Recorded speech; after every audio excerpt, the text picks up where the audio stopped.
আসসালামু আলাইকুম, সবাইকে আলবিরন একাডেমির পক্ষ থেকে স্বাগতম। আশা করি সবাই ভালো আছো। প্রিয় নবম শ্রেণীর শিক্ষার্থী বন্ধুরা, তোমরা ইতিমধ্যে জানো যে তোমাদের বার্ষিক সামষ্টিক মূল্যায়ন পরীক্ষা 2024-এর নমুনা প্রশ্ন প্রকাশ করা হয়েছে এবং সিলেবাস দেওয়া হয়েছে যে কোন কোন অধ্যায় থেকে পরীক্ষায় প্রশ্ন করা হবে। তো আজকে মূলত আমি তোমাদের নমুনা প্রশ্নের ক বিভাগের সমাধান করব ব্যাখ্যা সহ। তো চলো শুরু করা যাক। তো এক নম্বরে একটি অনুক্রম দেওয়া আছে যে 7,11,15,19 ... অনুক্রমটির 21তম পদটি কত। তো 21তম পদ বের করতে হলে আমাদেরকে প্রথমে দেখতে হবে যে অনুক্রমের পদগুলো কিভাবে সাজানো আছে। তো প্রথমে দেখো যে প্রথম পদ হচ্ছে যে 7, এরপরে দ্বিতীয় পদ হচ্ছে 11। তো 7 থেকে 11 অর্থাৎ 4 বৃদ্ধি করা হয়েছে। আবার 11 থেকে দেখো 15, এখানেও 4 বৃদ্ধি করা হয়েছে, অর্থাৎ প্রতিবার 4 4 করে বৃদ্ধি পাচ্ছে। তো আমরা এখন যেটি করব যে প্রথমে প্রথম পদকে এখানে এ ধরে নেব, আর অন্তর অর্থাৎ দুটা পদের মধ্যে পার্থক্য যেটা, এটা হচ্ছে যে অন্তরকে আমরা ডি ধরে নেব। এরপর আমরা তম পদের সূত্র প্রয়োগ করব। তো প্রথমে আমরা লিখব যে ধরি এ ইকুয়াল বা প্রথম পদ এ ইকুয়াল হচ্ছে 7 সাধারণ অন্তর, অর্থাৎ দ্বিতীয় পদ বিগ প্রথম পদ। তো দ্বিতীয় পদ হচ্ছে যে আমাদের 11 আর প্রথম পদ হচ্ছে 7, তো বিগ করলে আসবে 4। এখন আমরা তম পদের সূত্র প্রয়োগ করব, যে তম পদের সূত্র হচ্ছে যে a plus n minus 1 into D.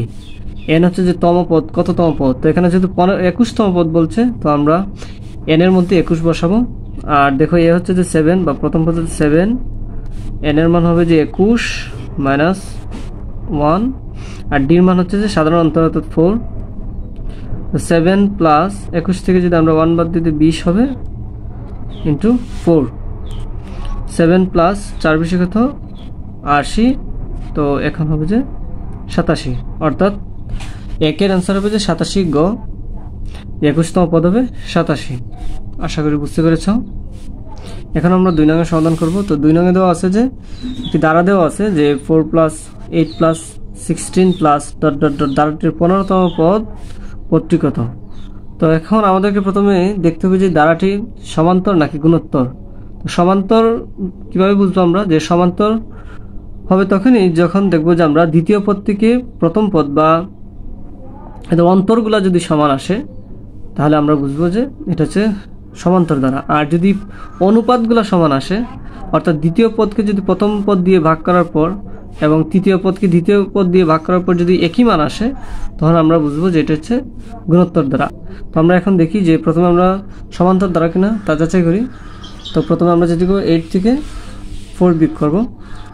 তো 8 থেকে যদি আমরা 4 বিয়োগ করি তাহলে আসে 4। আবার তৃতীয় পদ থেকে যদি দ্বিতীয় পদ বিয়োগ করি, আমরা যে 16 থেকে যদি 8 আমরা বিয়োগ করি তাহলে আসে 8। দেখো যে পার্থক্য কিন্তু সমান আসতেছে না, সুতরাং এটা সমান্তর দ্বারা হবে না। যদি পার্থক্য সেম আসতো, যে এখানেও 4, তাহলে আমরা বুঝতাম যে সমান্তর দ্বারা। তো এটা হবে গুণোত্তর দ্বারা। তো কীভাবে দেখো, যে গুণোত্তর দ্বারা হচ্ছে যে দ্বিতীয় পদকে প্রথম পদ দিয়ে ভাগ করতে হয়। তো দ্বিতীয় পদ হচ্ছে 8, প্রথম পদ হচ্ছে 4, তো 4 দিয়ে 8কে ভাগ করলে 2 বার যাবে।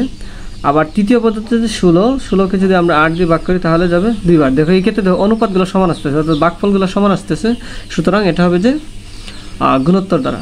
তো এখন আমরা গুণোত্তর দ্বারার সূত্র প্রয়োগ করব। তো গুণোত্তর দ্বারার ক্ষেত্রে দেখো যে প্রথম পদ কিন্তু ঠিকই থাকবে, এ দ্বারাই প্রকাশ করা হয় গুণোত্তর দ্বারার ক্ষেত্রে, সমান্তর দ্বারার ক্ষেত্রে। তো এখানে এ হবে যে এ, অর্থাৎ প্রথম পদ হবে যে 4, আর গুণোত্তর দ্বারা সাধারণ অনুপাত আর ইকুয়াল হচ্ছে দ্বিতীয় পদ ভাগ প্রথম পদ। তো দ্বিতীয় পদ হচ্ছে যে 8 আর প্রথম পদ হচ্ছে 4, তো ভাগ করলে আসে 2। এরপর হচ্ছে যে এখন আমরা তম পদের সূত্র প্রয়োগ করব। যে তম পদের সূত্র আমরা জানি, গুণোত্তর দ্বারা তম পদের সূত্র হচ্ছে r⁻n-1। তো আমরা লিখে দেবো এতে 15তম পদ সমান হচ্ছে যে a r⁻n-1, বা এর মান হচ্ছে কত 4, আর এর মান হচ্ছে দেখো যে 2, আর n এর মান হবে 15 মাইনাস 1। তো 4 ইন্টু 2⁴ 15 থেকে যদি আমরা 1 বিয়োগ করি তাহলে 14 হবে। তো এখন 2কে 14 বার আমরা গুণ করব, এরপর আমরা গুণফলের সাথে আমরা 4 গুণ করব। তো 2কে 14 বার গুণ করলে আসে 16,384। 16,384। এখন আমরা 4 দিয়ে 16,384কে গুণ করব, তো গুণ করলে আসবে 65,536। তো এটা হচ্ছে যে 2 এর আনসার, যে 15তম পদ হচ্ছে 65,536। তো এটা অ্যান্সার হবে যে ক, 2 এর হবে অ্যান্সার ক। এরপর দেওয়া আছে যে 3 নম্বরে যে ফিবোনাকি অনুক্রম কোনটি। তো ফিবোনাকি অনুক্রম হচ্ছে যে যেই অনুক্রমের পূর্ববর্তী দুটি পদের যোগফল যদি পরবর্তী পদের সমান হয়, তাহলে এটা হবে যে ফিবোনাকি অনুক্রম, যে পূর্ববর্তী দুটি পদের যোগফল। তো দেখো এটা গ হবে অ্যান্সার। যে ঘতে দেখো যে 1 আর 1 যদি আমরা যোগ করি তাহলে কিন্তু 2 আসে। তো দেখো যে ফিবোনাকির অনুক্রম হচ্ছে এরকম, যে পূর্ববর্তী দুটি পদের যোগফল যদি পরবর্তী পদের সমান আসে, তাহলে এটা হচ্ছে ফিবোনাকি অনুক্রম। তো যেহেতু এখানে পূর্ববর্তী অর্থাৎ 1 আর 1 যোগ করার পর 2 আসছে, আবার দেখো 2 আর 1 যদি আমরা যোগ করি তাহলে 3 আসবে। তো এই কারণে এটা হবে যে ফিবোনাকি অনুক্রম। তো অ্যান্সার হবে 3 এর ঘ। এরপর 4 নম্বরে দেওয়া আছে যে 13 plus 9 plus 5 plus dot dot dot minus 15 equal কত। অর্থাৎ আমাদেরকে এখানে এই পদগুলোর সমষ্টি কত বের করতে হবে। তো এখানে প্রথমে আমাদেরকে যেটি করতে হবে যে -15 কততম পদ সেটা বের করতে হবে। এরপর আমরা সমষ্টির সূত্র প্রয়োগ করব। আর এটা একটা সমান্তর দ্বারা, কারণ দেখো যে দ্বিতীয় পদ থেকে যদি আমরা প্রথম পদ বিয়োগ করি তাহলে -4 আসবে, আবার তৃতীয় পদ থেকে যদি আমরা দ্বিতীয় পদ বিয়োগ করি এক্ষেত্রে -4 আসবে। যেহেতু বিয়োগ করার পর অন্তরগুলো সমান আসতেছে, এই কারণে এটা সমান্তর দ্বারা হবে। তো আমরা সমান্তর দ্বারা সূত্র প্রয়োগ করে প্রথমে n এর মান বের করব যে -15 কততম পদ, এরপর আমরা সমষ্টির সূত্র প্রয়োগ করব। তো প্রথমে আমরা লিখব যে এই ইকুয়াল হবে 13, প্রথম পদ আমরা জানি এ হচ্ছে যে প্রথম পদ, তো প্রথম পদ হচ্ছে 13, আর ডি হবে যে দ্বিতীয় পদ বিয়োগ প্রথম পদ। তো দ্বিতীয় পদ হচ্ছে 9 আর প্রথম পদ হচ্ছে 13, তো বিয়োগ করলে আসবে -4। এখন আমরা লিখব যে ধরি n তম পদ সমান -15। যেহেতু আমরা জানি না যে কততম পদ হচ্ছে -15, তো আমরা ধরে নিয়েছি যে n তম পদ -15। এখন আমরা n তম পদের সূত্র প্রয়োগ করব সমান্তর দ্বারা। তো সমান্তর দ্বারা n তম পদের সূত্র হচ্ছে যে a plus n minus 1 into D. a plus n minus 1 into D সমান হবে -15। এখন এর মান হচ্ছে যে 13 প্লাস n এর মান আমরা জানি না, আর ডির মান হচ্ছে যে -4 ইকুয়াল হচ্ছে -15। এখন দেখো যে 13 আর এখন যদি আমরা -4 দিয়ে আমরা n-1 কে গুণ করি তাহলে আসবে যে 4n কে 4n আর প্লাসে মাইনাস হবে যে মাইনাস, তো -4n আর হবে যে মাইনাস প্লাস 4 একে 4 ইকুয়াল হচ্ছে -15। এখন দেখো যে 13 আর 4 যদি আমরা যোগ করি তাহলে আসবে যে 17 মাইনাস 4n ইকুয়াল হচ্ছে -15। এখন দেখো যে -4n এই পাশে থাক, আর -17কে আমরা ডান পাশে নিয়ে আসলে সমানে ডান পাশে নিয়ে আসলে -17 হবে, বা -4n ইকুয়াল হচ্ছে -32। এখন দেখো যে বা n ইকুয়াল -32/-4 হবে, কারণ আমরা জানি যে গুণ সম্পর্ক থাকলে সমান এই পাশে এসে ভাগ হয়ে যায়। তো মাইনাস কাটা যাবে, আর 4 দিয়ে যদি 32কে আমরা কাটি তাহলে 8 বার যাবে।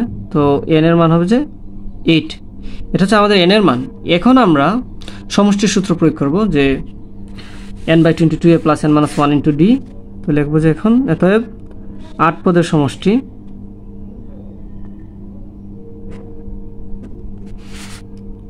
n/2 into 2a plus n-1 into D. এখন দেখো n এর মান হবে যে 8, আর এর মান তো আমরা জানি যে 13 প্লাস n এর মান আবার হবে 8, n এর মান 8 মাইনাস 1 ইন্টু ডি এর মান হচ্ছে যে -4। তো এখন দেখো যে 8কে যদি আমরা 2 দিয়ে ভাগ করি তাহলে 4 বার যাবে 4, আর 2 3 হচ্ছে 26 প্লাস 8 থেকে যদি আমরা 1 বাদ দিয়ে দিই তাহলে হবে 7 ইন্টু -4। এখন দেখো যে 4 ইন্টু 26 প্লাস 7 4 কত 28, তাহলে প্লাস মাইনাস হবে মাইনাস 28 হবে। এরপর দেখো যে 4 ইন্টু 26 থেকে যদি আমরা 28 বিয়োগ করি তাহলে হবে -2, তো 4 দুগুণ হবে 8, আর যেহেতু মাইনাস এখানে -8 হবে। তো এটা হচ্ছে যে 4-এর আনসার যে -8, এই যে 4-এর আনসার হচ্ছে খ যে -8। এখন আমরা দেখি যে 5 নং কি দেওয়া আছে যে নিচের কোন যুগল কোটার্মিনাল কোণ। তো কোটার্মিনাল কোণ হচ্ছে যে সকল কোণের প্রান্তবিন্দু একই, এটা হচ্ছে যে কোটার্মিনাল কোণ। তো এখানে 40 ডিগ্রি এবং হচ্ছে -320 ডিগ্রি হচ্ছে যে কোটার্মিনাল কোণ, কারণ এই দুইটা কোণের প্রান্তবিন্দু কিন্তু একই। কিভাবে দেখো যে এটা হচ্ছে আমাদের চতুর্ভাগ। তো এখান থেকে ধরো যে এটা হচ্ছে যে এতটুকু হচ্ছে আমাদের 40 ডিগ্রি, ধরো না এটা 40 ডিগ্রি। এখন এখান থেকে যদি আমরা এই জায়গাটা থেকে যদি এই এতটুক জায়গা ঘুরে এসে এখানে আসি তাহলে কিন্তু হবে যে এই এতটুক মানে এখান থেকে এতটুকের কোণ হবে যে 320 ডিগ্রি, কারণ আমরা জানি যে একটা বৃত্ত সমান 360 ডিগ্রি। তো এতটুক যদি 40 ডিগ্রি হয় আর এটা হবে যে 320 ডিগ্রি, কারণ 320 আর 40 হচ্ছে 360 ডিগ্রি। তো যেহেতু দেখো যে এই 40 ডিগ্রি কোণের এটা হচ্ছে যে তার প্রান্ত রশ্মি, আবার 320 -320 অর্থাৎ যেহেতু ঘড়ি কাটার দিকে এখানে মাইনাস হবে, তো -320-এরও দেখো যে প্রান্ত রশ্মি অর্থাৎ শেষ যে রশ্মিটা এটাও কিন্তু এই একই রশ্মি। ধরে নাও যে এটা OA, এই ওয়াইটা 40 ডিগ্রির প্রান্ত রশ্মি আবার -320-এরও প্রান্ত রশ্মি, এই কারণে এই দুইটা কোণ হচ্ছে যে কোটার্মিনাল কোণ। তো আশা করি বুঝতে পেরেছ। তো এখন আমরা 6 নং অঙ্কের সমাধান করব। তো 6 নং অঙ্কে একটি চিত্র দেওয়া আছে, সমকোণী ত্রিভুজ এবং অতিভুজের মান দেওয়া আছে এবং ভূমি দেওয়া আছে, আর বলা আছে যে চিত্রের আলোকে tan c - tan a নির্ণয় করো। তো দেখো এখানে অতিভুজ দেওয়া আছে, আমাদেরকে লম্ব বের করতে হবে। অতিভুজ আর ভূমি দেওয়া আছে, আমরা প্রথমে লম্ব বের করব, এরপর আমরা tan c এবং tan a নির্ণয় করব। তো লম্ব বের করতে হলে যেটি করতে হবে পিথাগোরাসের উপপাদ্য অনুযায়ী অতিভুজ স্কয়ার থেকে, এখানে অতিভুজ হচ্ছে √5, অতিভুজ স্কয়ার থেকে আমরা ভূমি বাদ দিয়ে দেব, ভূমি স্কয়ার বাদ দিয়ে দেব। তো দেখো যে রুটে সে কাটা যাবে 5 - 1, তো 5 থেকে 1 বাদ দিলে 4, আর 4 এর বর্গমূল হচ্ছে 2। তো এবির মান হবে যে 2। এখন আমরা tan c এবং tan এর মান বের করব। তো এরকম ছিল যে tan c - tan a। তো tan c যখন ধরবো তখন এটা হবে থিটা। তো আমরা জানি থিটা কোণের বিপরীত বাহু হচ্ছে লম্ব, তো এবি হবে লম্ব আর ভূমি হবে BC। তো tan c এর ক্ষেত্রে হবে যে tan θ সমান আমরা জানি লম্ব বাই ভূমি, তো লম্ব হবে এবি, তো এবির মান হচ্ছে 2 আর ভূমি হচ্ছে BC অর্থাৎ 1 মাইনাস tan a, অর্থাৎ এখন হবে এটা থিটা। তো এটা থিটা হলে BC হবে লম্ব আর এবি হবে ভূমি, তো লম্ব হচ্ছে 1 আর ভূমি হবে 2। এখন দেখো যে আমরা 2 আর 1 এর যদি লসাগু নিই তাহলে হবে 2, 1 2 এর মাঝে যাবে 2 বার, 2 দিয়ে 2 কে গুণ করলে 4 হবে, আর 2 2 এর মাঝে একবার 1 1 1, অর্থাৎ 3/2। এটা হবে आंसर যে 3/2, যে খ নম্বর হবে आंसर যে 3/2। এরপর 7 নম্বরে দেওয়া আছে যে নিচের কোনটি সঠিক নয়। তো এটা গ হবে যে লগের ভিত্তি 1 হতে পারে। আসলে এই কথাটা ভুল, কারণ লগের ভিত্তি 1 হতে পারে না, এটা হবে সঠিক। তো যেহেতু এখানে 1 হতে পারে লেখা আছে তো এটা ভুল হবে।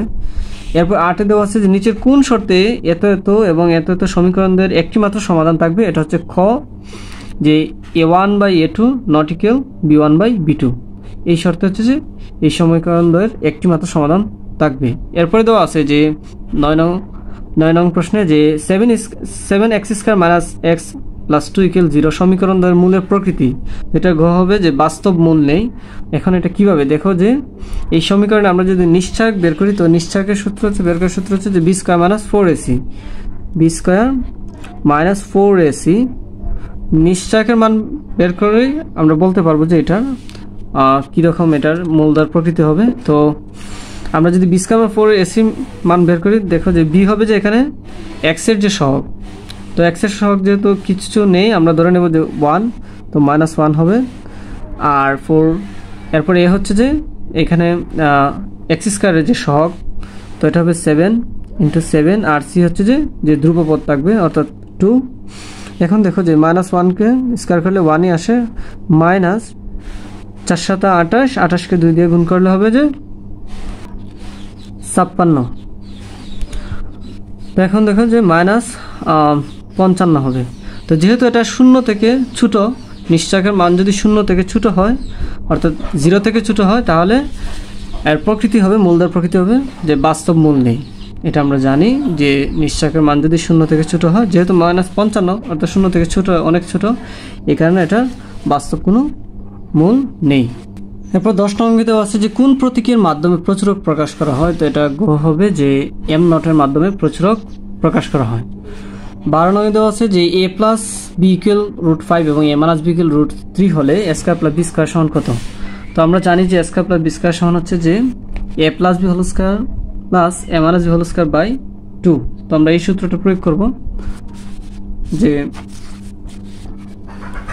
a square plus b square equal a plus b whole square plus a minus b whole square by 2। তো দেখো a প্লাস b মান হচ্ছে √5, তো স্কয়ার হবে প্লাস a মাইনাস b মান হচ্ছে যে √3 হোল স্কয়ার বাই 2।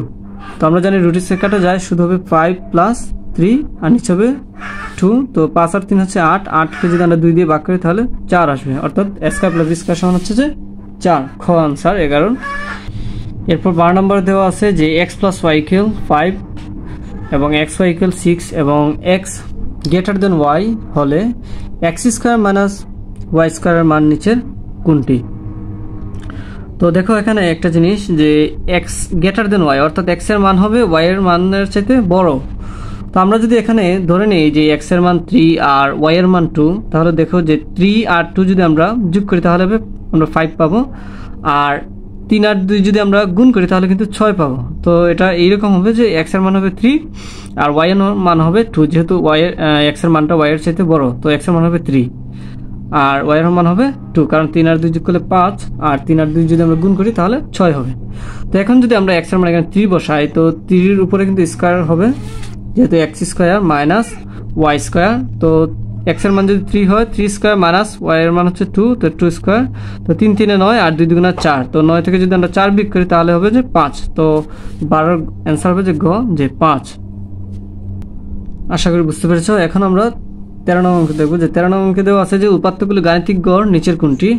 তো এটার গাণিতিক গড় হবে যে ঘ যে 10। এরপর 14 নম্বর দেওয়া আছে যে থিটা ইকুয়াল 220 ডিগ্রি, এর জন্য নিচের কোনটি সঠিক। এটা খ হবে যে tan থিটা গ্রেটার দেন 0। এটা থিটার মান প্রয়োগ করলে দেখতে পাবা যে 0 থেকে এটা বড় হবে। এরপর হচ্ছে যে 15 নম্বর যে উন্নতি কোণ কত ডিগ্রি হলে গাছের ছায়ার দৈর্ঘ্য গাছের দৈর্ঘ্যের √3 গুণ হবে। উন্নতি কোণ কত ডিগ্রি হলে গাছের ছায়ার দৈর্ঘ্য গাছের দৈর্ঘ্যের 3 গুণ হবে। তো এটা দেখো, ধরে নাও যে এটা একটা গাছ, এটার ছায়া হচ্ছে যে এতটুক, এটা হচ্ছে তার ছায়া, আর এটা হচ্ছে গাছ। এখন উন্নতি কোণ হচ্ছে এই জায়গাটা, তো এটা কত ডিগ্রি হলে গাছের ছায়ার দৈর্ঘ্য গাছের দৈর্ঘ্যের √3 গুণ, অর্থাৎ গাছের যে ছায়া এটার দৈর্ঘ্য গাছের দৈর্ঘ্যের √3 গুণ। তো ধরে নিই আমরা গাছের দৈর্ঘ্য হচ্ছে যে x মিটার আর এটার দৈর্ঘ্য হবে তাহলে x √3, কারণ যেহেতু বলা আছে যে গাছের ছায়া গাছের দৈর্ঘ্যের √3 গুণ। তো যেহেতু আমরা গাছের দৈর্ঘ্য x ধরেছি, তাহলে ছায়ার দৈর্ঘ্য হবে যে x √3। তো এখন আমরা বের করবো যে এই থিটার মান কত। উন্নতি কোণ আমাদেরকে বলা হয়েছে যে উন্নতি কোণ কত হলে। তো দেখো এটা যদি আমরা tan থিটার সূত্র প্রয়োগ করি তাহলে আমরা পেয়ে যাব থিটার মান কত। তো আমরা জানি যে tan থিটা ইকুয়াল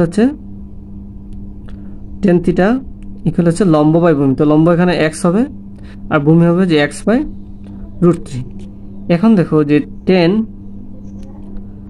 x এ কাটা যাবে, উপরে হবে 1, তো 1 বাই √3 হবে। তো আমরা জানি যে tan 30 ডিগ্রি হলে হচ্ছে 1 বাই √3। তো এখানে হবে tan 30 ডিগ্রি, টেনে টেনে কাটা যাবে, থিটা ইকুয়াল হবে 30 ডিগ্রি। তো এটাই হচ্ছে যে থিটার মান বা উন্নতি কোণের মান। তো আজকে এই পর্যন্ত, আল্লাহ হাফেজ।